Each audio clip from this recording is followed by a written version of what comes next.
তৃণমূলের লোগো তহবিল কার দায়িত্বে? জোড়া ফুলকি হারাতে চলেছেন মমতা? মমতা কি ধরেই নিয়েছেন প্রতীক হাতছাড়া হতে চলেছে? মমতার মন্তব্যে জোর জল্পনা।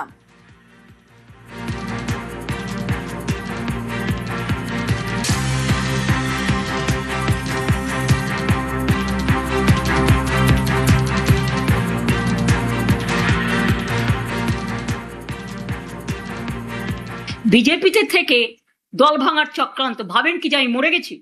ভাবেন কি আমাদের কর্মীরা মরে গেছে? ভাবেন কি অল ইন্ডিয়া তৃণমূল কংগ্রেস মরে গেছে? মনে রাখবেন, আপনার পক্ষে আছে বলে সরকার, আপনি তাকে দিয়ে নির্বাচন কমিশনের কাছে কমপ্লেন করিয়ে আপনি সিম্বল কেড়ে নিতে পারেন। যদিও আমরা জানি সিম্বল আপনার পক্ষে যাবে না, কিন্তু ধরে নিলাম যদি ভ্যানিশ কুমার বাবু আমাদের পার্টিকে ফিনিশ করার জন্য ইলেকশনটাও করেছেন, যদি সিম্বল দিয়েও দেয় তাতে কি যায় আসে? সিম্বল সেটাই হয় যেটা সাধারণ মানুষ গ্রহণ করে, তৃণমূল কংগ্রেসরা গ্রহণ করে। আমি এই সিম্বল দিয়ে 1 মাস 22 দিনের মাথায় আমি কিন্তু লড়াইটা করেছিলাম। তখন আমি সিম্বলটাও কাউকে চেনাতে পারিনি। আর এখন দরকার আমি গলায় সিম্বলটা ঝুলিয়ে মানুষের কাছে যখন বেরোবো, আপনারা কি আমার কণ্ঠরোধ করতে পারবেন? হঠাৎ করে গেল রব কেন?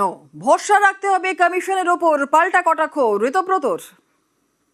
নির্বাচন কমিশন একটা অ্যাপেক্স বডি, প্রাতিষ্ঠানিক পোস্ট। মানে হঠাৎ করে ঠাকুর ঘরে কে আমি তো কলা খাইনি, হঠাৎ এগুলো বলতে হচ্ছে কেন? যে প্রতীকের কথা। ভরসা রাখুন না নির্বাচন কমিশনের ওপর, অ্যাপেক্স বডির ওপর তো ভরসা রাখতে হবে। দেশের তো একটা কাঠামো আছে, আইন আছে, সংবিধান আছে।